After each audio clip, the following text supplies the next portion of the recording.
Hey guys, and welcome to The Real Road. So this episode is really cool. I've wanted to film it for a while, but I had to wait until I'd sort of reached this point before I could record it for you guys. So the first thing I'm going to talk about today is a really simple switch. Reusable water bottles. Ta-da! This is actually a Chili's bottle, which is pretty cool because it can keep things hot or cold. And yeah, it actually does keep them cold for like hours. I was working in like a super hot theatre and I was like sweaty and this was still cold, so it was like a total lifesaver.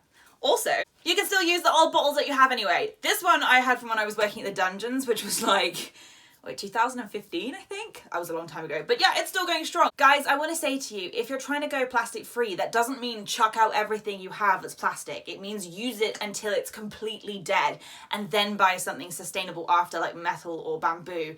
But yeah, don't just throw stuff out so you can swap over, because that's just going to make more waste. So definitely use what you've got for as long as you've got. Along the same theme of that is obviously for you coffee addicts out there. I'm not really, but I quite like my green tea. Reusable coffee cups, yeah? There are millions of them in all shapes and sizes. I like this one because it says, make a difference. That's what we're trying to do.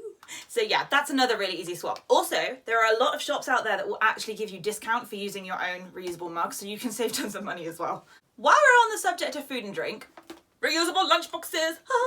Now yes, again, mine is plastic, but I've had this for quite a while, and I've actually had this one since before I started trying to go like plastic free. I started to try and create less waste first. So I bought these because I like them because they've got like knives and forks inside, which is really nifty, and little pots. So I find them really useful for that. Again, next time I buy one, I'll probably go for bamboo or metal, but these are going to last me for years. So again, it's easy to do that and just switch over to that. Cooking at home in the long run is usually cheaper as well. And I know you think, oh, that's rich if you have the time. Yeah, I never have time to cook at home, but I've learnt to batch cook risotto to like 11 portions at once in a vat. So it's doable. Yeah, and also for me, I like the plastic is microwavable as well, and I quite often have hot meals because I am wheat intolerant, and most gluten-free bread tastes like dust. So if there's any wheat or gluten-free companies out there that are watching, you want to send me some good bread to try, I would totally be down with that, because I could do some good bread. Another one of my early swaps when I first started to go completely zero waste was how the hell do I get rid of shampoo bottles? Because I was becoming aware of how many of these I was going through, especially because my hair is like the longest thing ever. But that actually turned out to be really easy because you can get shampoo bars and you can get conditioner bars. And they're actually really easy to use. The first couple of times I used these, I'm not gonna lie, my hair was like, dude, what are you doing? One day it was like super greasy, the next day it was like the driest, most scarecrow stand on end straw hair. But after about 5 washes through, my hair got used to it, and I think it was probably just stripping out whatever was in there, and now my hair feels soft, silky, and better than ever. Tip for those girls who do have longer hair though, when using these, something I've noticed, if you wash your hair like I do, which is usually putting all your hair on top of your head and just like smushing it around, sometimes you miss like the back area of your head when it comes to rinsing, and this stuff is not forgiving if you leave it in your hair, as in it'll just look horrible and feel ugh. So definitely give yourself a really thorough rinse and like move bits of the hair that fall on top of bits that you don't usually get to, and like actually properly make sure your whole head is rinsed. Not that it'll do any damage, but it just makes you feel a little bit ugh. After those, I also switched back to using soap, like bars of soap in the bathroom and the kitchen, as opposed to like the pump soaps, because they're all in plastic, and also like because they've got metal in there as well in the pumps, it's really hard for those to be recycled, and they're probably mostly not recycled at all. There's a company I've heard of called TerraCycle, which recycles like awkward items, like I believe contact lenses and pens and things, but I need to do some more in like looking into that before I can kind of figure out if I'm going to do that or not. Ideally though, zero waste still is better. Boots opticians now will take back your contact lenses and the cases and recycle them, which is awesome because I wear those bad boys, and I'm already saving up my used ones so that I can take them back next time I go in for an appointment. Speaking of soap switching, I found that it really annoys me how if you put it in a soap dish or on the corner of the sink, it gets all scummy and gross. So the simplest answer to that is like a flannel. I think these ones are actually for baby flannels, but yeah. Anyway, I just like fold it up and sit the soap on top of it, and then the flannel gets scummy, not the sink. And then when the flannel's scummy, you just throw it in the washing machine like with the rest of it, and it's super easy. These are also really good to sit your shampoo bars on while you are having your shower as well. And top tip, which I found super cool. When you're drying your shampoo bars, I don't keep mine in a tin because I find that they just like sit in the water and get kind of icky. But what I've done is I bought a 12 pack of eggs, which I then ate them all.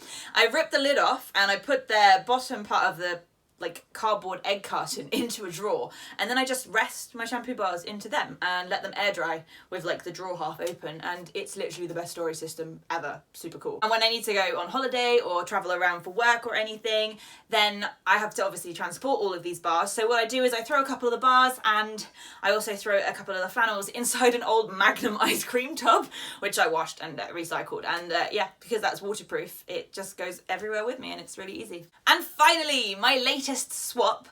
It's been a while before I could swap this. I've had it for a while, but it's been a while since I've swapped it because obviously I was reusing the last one, is my toothbrush. So I've got a bamboo toothbrush now. This is really cool. It's a little weird because the bristles are not as flexible as like a plastic brush. So I find that I have to concentrate more to get like the tops of the sides and the bottoms of the sides of like my teeth. A couple of times of brushing my teeth and I've got the hang of it, and it's just like a normal toothbrush. It doesn't feel like woody or weird in your mouth.